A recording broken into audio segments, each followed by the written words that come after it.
get back on track through his leadership, hopefully. We can get back on track and start making the city and the citizens what we're supposed to be. The pursuit of happiness. Yes, sir. It sounds like The a city. classic case of taxation Yes, without sir. representation. Of taxation, And, yes, sir. That's tyranny. Of And if you taxation, go yes, back, sir. that's the start of this go Yes, back. sir. That's why they came over here to rid themselves of such the same type problem.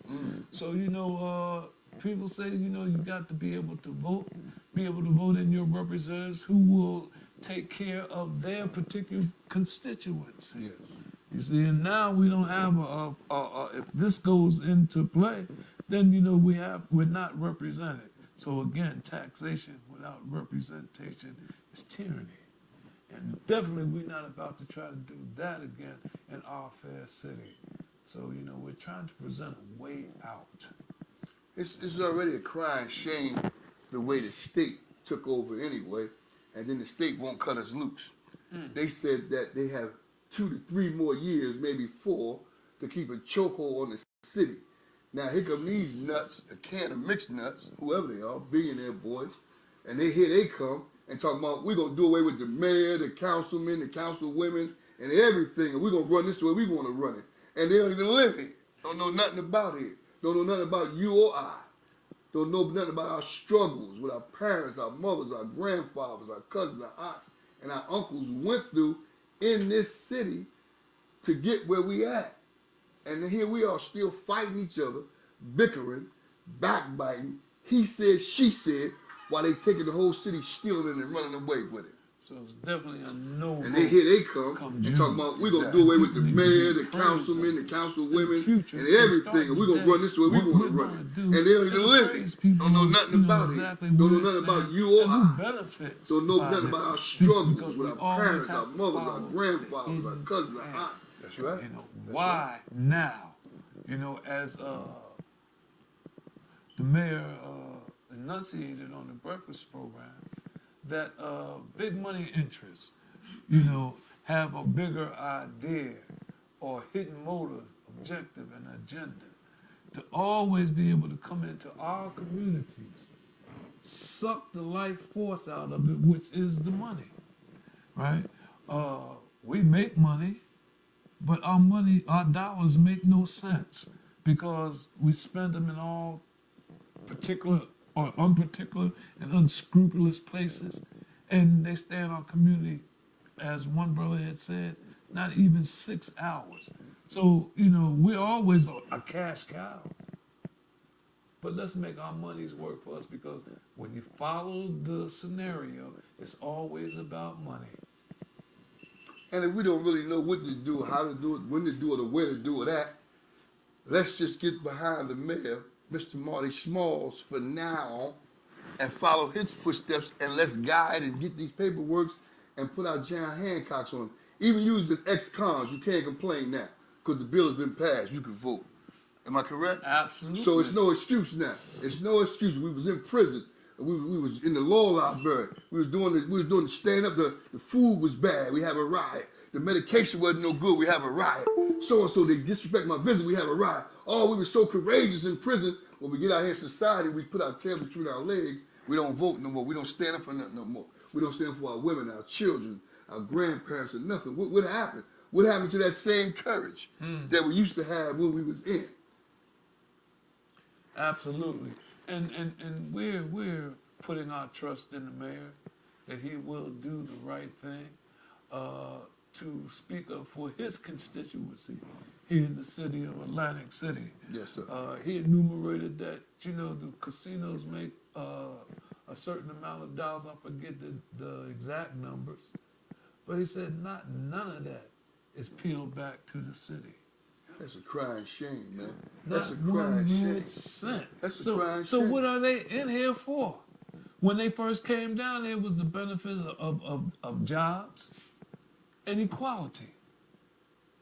But how many of us has really experienced that since the casinos hit the city, brother? Good thought. Good thought. Also, you gotta just remind them that on June 5th, this June of this year, when they do the special election, don't get involved with the who Marty is, who he represents, but we gotta be behind the mayor 100%, regardless of who he is. And we gotta let them know that there's gonna be a special wording on the ballot to see if we agree with the state or not, to get rid of city council and get rid of the mayor. We have to say no to it. Absolutely. If you can't read it right, it's no pun intended. Even if you can read and write, but you can't comprehend, then get behind the mayor's people. He's gonna have a staff, I assume, that's gonna be there to sign the ballots of what's right and what's wrong. Get behind the mayor's staff, Mr. Marty Small, and find out what way we supposed to sign so that way they won't fool you. Because they're going around with Section 8 and all kind of other papers, came to my knowledge, and they say, well, we want Section 8, sign right here, this, that. And when you sign it, on the flip side, it tells you to vote for this new government to come in and take over the whole city. So be careful and watch how the devil moves, because the devil deals with trickery and debauchery Yes, and sir. etc. So you want to be careful and get with the mayor and get behind the mayor, find out who the mayor's staff is, and get behind those men and women so they can lead you to sign the correct papers so we won't let these people take over our destiny. Listen to me. All that money, like Brother Eric said, Brother Eric Muhammad, that was voted in, that was written for all the casinos, we don't see none of that money. None of those tax dollars, we don't see none of that. Do you imagine if you was on the corner all day and you did your thing and somebody went in your pocket and took all of your money, you wouldn't allow it. But you allow this man or this machine or these group of men and women to take these tax dollars that's supposed to come to us, filter down to us so we have a better quality of life. We don't see none of it, and you sit there and don't say nothing. The wickedly wise always have an agenda, and that agenda is to suck the blood of the poor. They want to keep us poor because that's how they stay rich. Wise and intelligent people come together, and no matter, like what the brother said, what he thought, what you think about the mayor, let's be wise and pool our intellectual resources and know that he is wise enough to bring us through to the other side. And then when we get to the other side, we can close the door. If we have political differences, political ideologies, with the mayor's stance on different things, that's fine. That's natural. That's going to happen in life. But what's happening in our life right now is that they want to take us back to a place where we just cannot be, as brother said, slavery. And we're not doing that.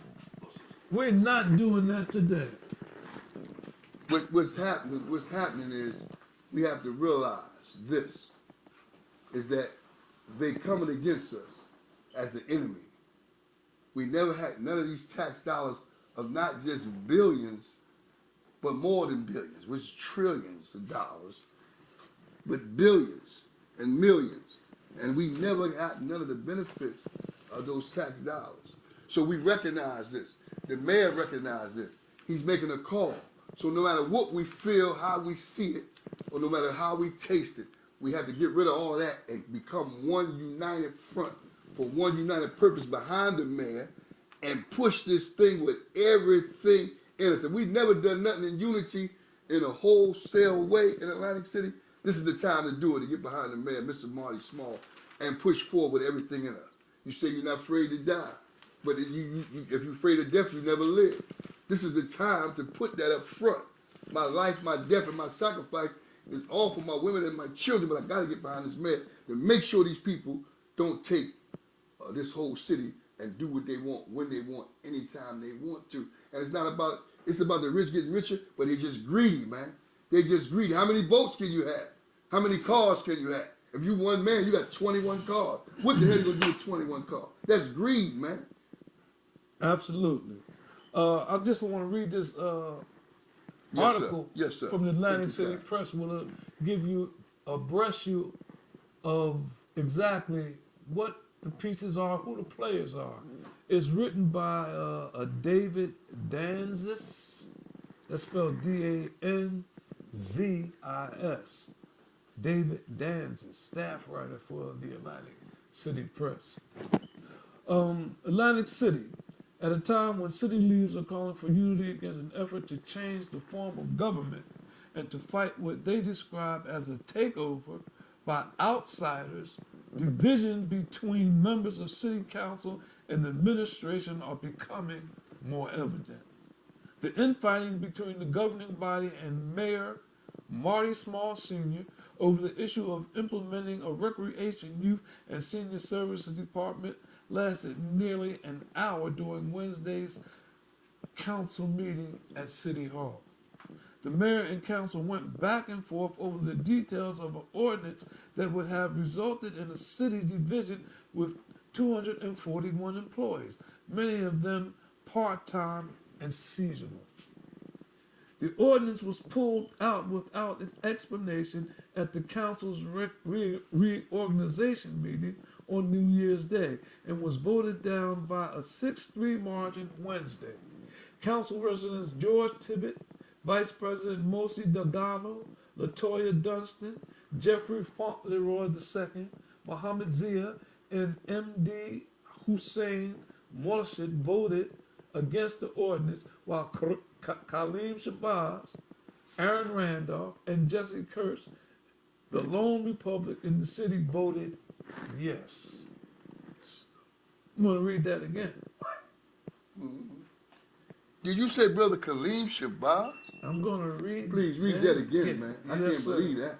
Said, Brother Kaleem Shabazz that grew up in Temple 10 in Lansing, New Jersey? Council President George Tibbet, Vice President Mosi Delgado, Latoya Dunstan, Jeffrey Fauntleroy II, Mohammed Zia, M.D. Hussein Morshid voted against the ordinance, while Kaleem Shabazz, Aaron Randolph, and Jesse Kurtz, the lone Republican in city government, voted yes.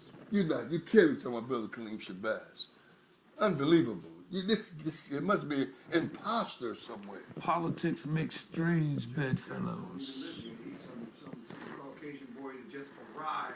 Who was Jesse that? Kurtz. He's some little Caucasian boy that just arrived Speak about up. 3 years ago and got a spot. So he don't have nothing to do. He's the same one that tried to privatize schools in Atlantic City, preferably. That's what he said. He don't know nothing about the city. He definitely shouldn't be up there anymore. The mayor and several city council members admitted Thursday morning that the divisiveness of the display during the meeting gave proponents of the change of government a referendum, which will be voted on citywide special election March 31st. More ammunition to use against them. Small and then all 9 members of the council are opposed to the change of government. People don't understand the art of war, Small said. We're supposed to be together fighting against the change of government. You have people on the Atlantic City Democratic Committee worrying about who is running for mayor. It's self-serving and disingenuous. Yes, we got enough. We got enough ammunition. Yes, sir. But it's also, as Mike Tyson said, ludicrous. For them to be that stupid, ludicrous. For them to be that stupid, man, in their own city to sell out like that. And half of the other people that sell don't even live here, so they have no investment here, they have no families here, they have no roots here. It's easy for them to throw the city down the drain. But for those who's down here who've been on their grind, that's from the city of cities in this city, y'all better stand and get behind Mr. Marty Smalls, man, or I have to look at you totally different, man. And then I have to know those who don't, and those who don't vote, those who don't come out to vote, that can vote, I'm going to call you institutional cowards. Institutional cowards. You may bust your gun, but Biggie said, my mind, my 9, my pens, my Mac 10, but you won't bust your 10, your pen, so you don't impress me with a ratchet. Impress me with that pen and do the right vote and let us save our city. Or are you just an institutional coward? You tapped out on the way out. On the way out. I want to just sum this thing up right here. Okay. It says Thursday morning that the business was, excuse me. I already read that. Here we go. City Democratic Councilwoman Gwen Calloway Lewis declined to comment Thursday. Earlier this month, Calloway Lewis declined to say whether city Democrats would support Small in a mayoral election or whether the party was satisfied with their selection of him. Let's stop that. Because all that's doing is breeding out more disunity. That's why I said stop where we stopped at. We're gonna keep unified. We don't care who didn't select the mayor. We don't care who don't like the future mayor. We don't care who dislike him, don't like him, don't want to be like him. Right now, we're gonna get behind him, even myself. And I'll sign in front of all of y'all family, first and foremost, put my Jan Hancock on it, Khalil Salam. Because I'm gonna be behind him the way that he's fighting. I'm gonna uphold him, and my whole crew and my whole staff and my whole family gonna be behind him. So I want y'all to hear this, because we're not institutional cowards. We're gonna fight till we have to die. This is ours. When you gonna stand up, family? See, and that's how the devil works. He mixes truth with falsehood. So beware. Like we said, we're taking the stand with the mayor. It doesn't matter what we think about the mayor. That's right. But this affects us. And this is how we're going to do it. No ifs, ands, or but. This is Vibe Radio 609 coming to you straight, live, and on time. On the way out. The way out.